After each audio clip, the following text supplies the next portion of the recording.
Good afternoon, citizens of the world, citizens of the heavenly worlds, and denizens of the netherworlds. This is the Snogglefork Show, and I am your host, Alexander Snogglefork, bringing you important life lessons from the perspective of a Snogglefork. Today, I'm on the campus of Colby College. I was Snogglefork in residence at Colby College this semester, where I taught a class called History of 17th Century Snogglefork Literature. Tony Blair was on campus last week to give the commencement address. Now, Tony Blair's appearance on campus was the most exciting thing to happen in central Maine since the first time electricity was used in Maine, in the year 1999. So it's been a good 13 years since anything exciting happened in Maine.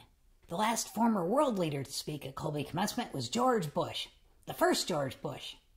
But he only agreed to do it because he has a home in Maine, so he was able to stop by Colby College, deliver his commencement address, and still make it through the McDonald's drive-thru and pick up a Happy Meal with a Green Lantern toy for his son, George W. Tony Blair actually had to fly in from England to visit Colby, and his visit caused no small amount of controversy. Hundreds of protesters arrived on Colby's campus to voice their displeasure with Tony Blair. And by hundreds, I mean 4. I don't mean 400.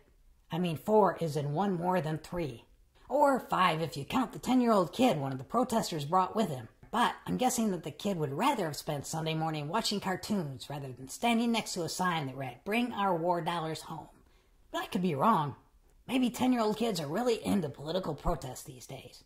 So the protesters were pretty quiet until Blair started to speak, and then a couple of them started shouting, "Warmonger!" The protesters were then quickly removed, presumably for trying to disrupt an event that is not actually about Tony Blair, but about a few hundred students who worked hard at a top 20 liberal arts college for 4 years to earn their degrees. But really, the protesters should have been removed for lack of imagination. Warmonger? Really? Isn't that a bit, well, obvious? But if you were to try to interrupt Blair's speech with something different, like Fishmonger, then people might actually take notice. In fact, I encourage anyone who sees Tony Blair in public to angrily shout, "Tony Blair is a fish abuser! Fishmonger! Blair is the worst filleter of halibuts since Margaret Thatcher!"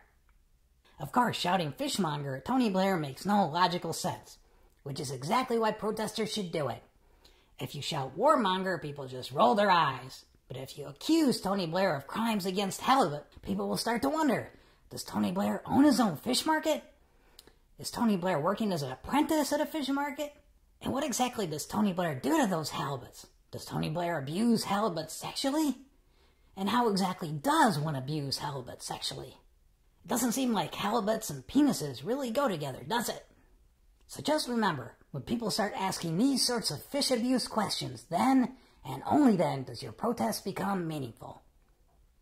Well, that's it for this episode. Tune in next time for the latest news about Tony Blair's crimes against halibuts. Dirty fishmonger.